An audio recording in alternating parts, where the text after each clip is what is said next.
Well, good morning, Leeds United fans. Hope you're all doing fantastically well. It's Conor McGilligan here at One Leeds HQ. We're back here with another video about the Whites, another video about the scenario at this moment in time, and I want your thoughts. But before getting your thoughts in, everybody, do me a favour. It is free. We're on the way to 40k. Like the video. Make sure you're sharing it to your friends as well. We're trying to grow the channel in as many ways as we can. We've got over 180 Patreon members. Make sure you check over there, everybody. We were asking Patrons for questions today because we are recording a podcast later on today. So make sure you head on over there. You can try it. If you don't like it, you don't like it, but you'll get free articles over there.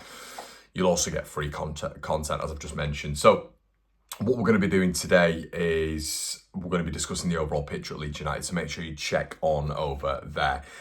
Okay, so what did I want to speak about today, everybody? It was the free agent market, and it's specifically about Christoph Kramer. Now, what do we know about Christoph Kramer? Free agent, 33 years of age, central midfield, defensive midfield. But what else do we know about Christoph Kramer? Absolutely loved playing under Daniel Farke. Now, it wasn't just about the man. They had a very, very good relationship. But Christoph Kramer as well very, very much enjoyed the style of football that Daniel Farke implemented with the Borussia Mönchengladbach team. Now, after 10 years of service, signing in 2015 for 15 million quid from Leverkusen, he elected to leave the German club in the summer, which makes him a free agent without a club. So there's a lot of chat right now about Leeds United dipping into that market. Why? Because of the defensive midfield problem. Now, specifically, what is the issue with the defensive midfield? Well, I mentioned this on my preview, and I was actually right with how it played out. For me, Leeds United against Sunderland were the better team.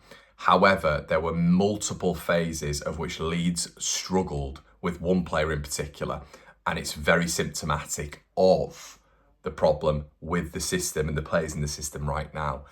So last season, we struggled with this individual as well at the Stadium of Light, and that's Joe Bellingham. Why? Joe Bellingham, extremely athletic, 6'1", 6'2". He's going to be a real player, a real football player. I think he's got bags. I think his ceiling is very, very high, and that's almost sort of solidified by Sunderland's really good recruitment level, of which they buy cheap and almost Brentford-esque back in the day, look to sell on or just enhance that player for their starting 11 squad. You know, they've managed to do that with so many players that we saw in that starting lineup. Bellingham being one of them. Sirkin being another, who the other night, the left back, was very, very good.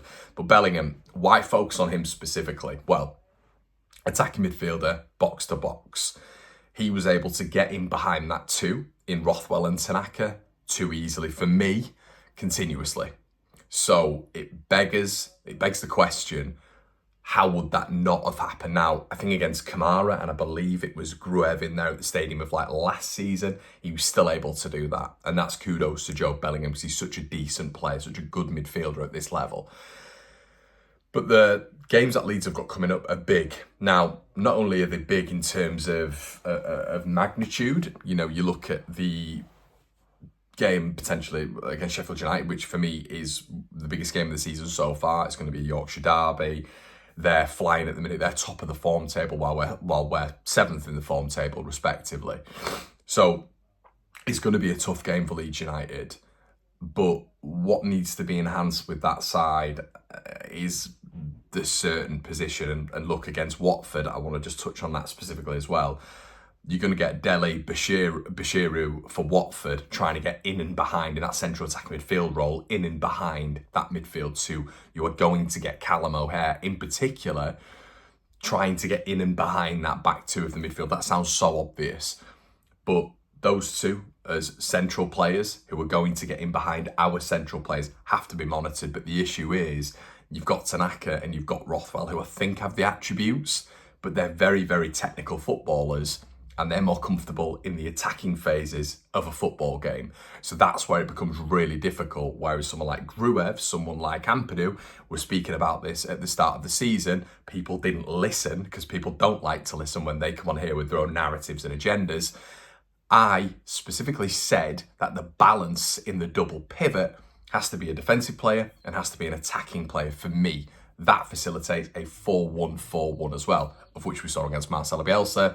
The defensive player in the double pivot acts as the orchestrator, the conductor, the tempo dictator. That's what I've always said.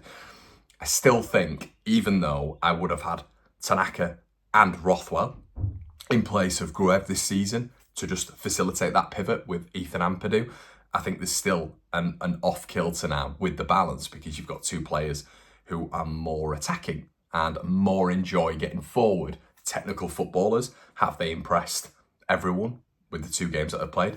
Yes, but I think on this channel anyway, and me in particular, I expected that, and we've called it all season, been called out on it, but it's worked. And that's why, Joe Rothwell, I'm so happy that he's been vindicated.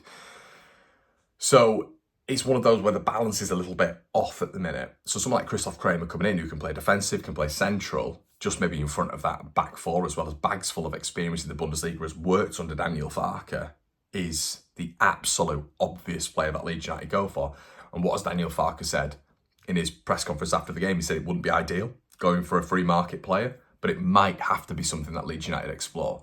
Now, the Yorkshire Evening Post today have said that apparently Kramer will not leave his native Germany. He wants a club there, and it's going to be difficult for Leeds if they want to do a deal for Christoph Kramer. Now, I've done a lot of scouring over the free market world over the past 2 days. There really isn't that many profiles that you can go and get who are going to fit in the system, who know the manager, who've played under him before, and they've played at a high level and probably can still do it now. Like if we sign someone like a Christoph Kramer, it's still a big profile coming out to the Championship. The guy's played in the Bundesliga for so many years, and he's only 33 years of age, which probably is the experience that Daniel Farke was crying out for in the summer anyway. So it makes a lot of sense, but can Leeds convince him when apparently sources close to him say he doesn't want to leave Germany? And he's at that stage in his career now, 33 years of age. He'll be thinking about his family as well. Can he get a club out in Germany? He's got a wife and kids. They'll be settled out there. These are all things you have to take into account. They're human things. But can Farke pull a rabbit out the hat and convince him? Because right now, we saw, I think it was Norwich have gone into the free market and signed Marcondes. I think that's a really good addition. I didn't realise he was a free agent. Very different profile to what we need. We've seen Blackpool sign Josh Onomer, Steve Bruce. But look, what you can do is dip into that free agent market, and it can enhance your squad. Even if Leeds were to get to a period of time where the lads would come back in, Kramer, I guess, is sustenance. The only thing is on a Bundesliga wage, if that's what he wants, especially to get him over here when he doesn't want to come over here, he wants to stay in Germany. You might have to say, look, we'll offer you 5-6k more a week. I don't know, but there's going to have to be an incentive in there. So it's a lot to consider. Can Kramer, would Kramer, and should we with Kramer? Because there's going to be a period of time as well where the central midfielders come back. We still have Charlie Crew there, but Charlie Crew there still doesn't answer the problems that Leeds United have. Charlie Cresswell is very much of the mould, in my opinion, of a Rothwell and a Tanaka. Can he just slot in a defensive aspect? He could, but he doesn't have the attributes for me to slot in as that defensive midfielder, which we need right now. The balance is a little bit off. And what we do know as well is if Tanaka or Rothwell pick up a knock, we're in deep trouble. We really are in deep trouble, because then you're throwing a child into the midfield and you're asking him to perform.